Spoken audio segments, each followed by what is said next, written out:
Well, hello indie people, and if you're brand new to this channel, I make weekly videos talking about being autistic from my experiences, talking about different topics and things. So if that sounds like your cup of tea, make sure you subscribe, click that notification bell, it lets you know when I upload to the channel. So what is the difference between autism, shutdowns and dissociation? This is a question that has been asked, especially after my autism shutdown versus autism burnout video. People were asking this question quite a lot. But what exactly is an autism shutdown? The way I would describe an autism shutdown is kind of like a computer, where your computer's on, it's got a billion tabs open and it's operating at peak efficiency. To me, an autism shutdown is when the PC crashes and becomes completely unresponsive. So you're working on the PC like the wizard that you are, and then you get a blue screen of death. I think most of us have had that in our lifetime, but you know, blue screen of death, it becomes unresponsive and you're just not able to get it working. And when it comes to autistic people like myself, it's literally the same thing. You know, we've reached the peak of our abilities, what we're able to cope with, and you know, we just come crashing down. Not like a bird in flames, that's actually kind of dramatic when I actually think about it, but rather we become withdrawn within ourselves, and sometimes with autistics we can become unresponsive, kind of like the computer crashing example. And during an autistic shutdown, autistic people are, like I say, maybe unresponsive, become withdrawn within themselves. They may not be able to communicate verbally or otherwise what their wants and needs are, which is the complete opposite to a meltdown, where, if you don't know, it's like an outward explosion of emotion, anger, fear, all of these different kinds of things where it's uncontrollable. It's kind of outwardly expressed, whereas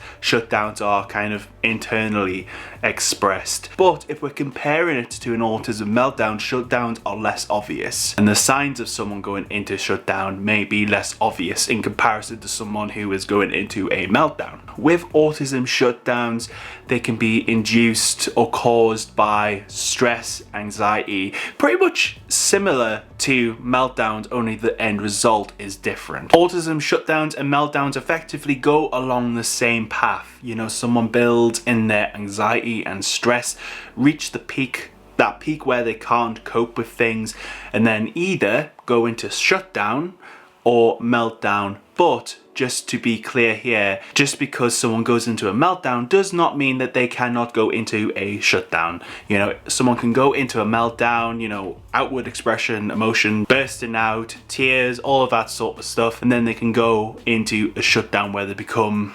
introverted, withdrawn into themselves. And I think this is where people can get confused between autism shutdowns and dissociation, because dissociation, to my understanding, is where someone is disconnected from their body or their mind. And when someone is disassociating, you know, they don't feel connected to the world around them, and you know, become potentially unaware of what's happening around them. But also, when people are experiencing dissociation, they might just feel detached from their body and mind, and literally it feels like whatever's happening around them isn't actually real. But also, the main thing that I wanted to highlight here is that dissociation is one of the ways that the brain copes with stressful situations or potentially traumatic experiences. So if someone has a traumatic experience, whatever it might be,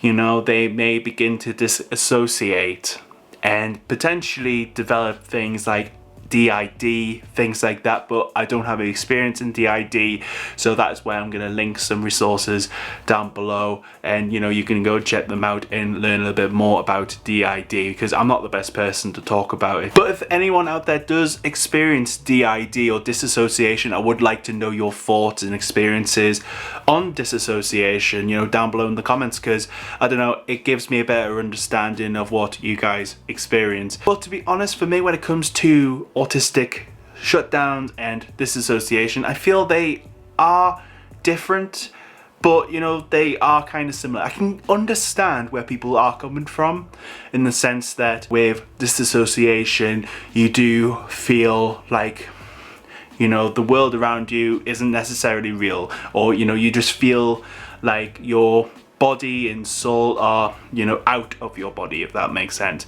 But for me personally, when it comes to shutdowns, I am aware of what's happening. I am aware that I'm not able to communicate, and I am aware that, you know, movement is not a thing that's going to happen in a shutdown for me. So I feel with dissociation, that is the difference for me. But I can definitely understand where people are coming from and why there is a bit of confusion around it. But that's just what I think. What are your thoughts? What are your experiences? Let us know down below in those comments. And if you enjoyed this video, definitely leave a big thumbs up for me. Subscribe if you want to see more. But for now, stay you, stay indie, and I'll see you next time.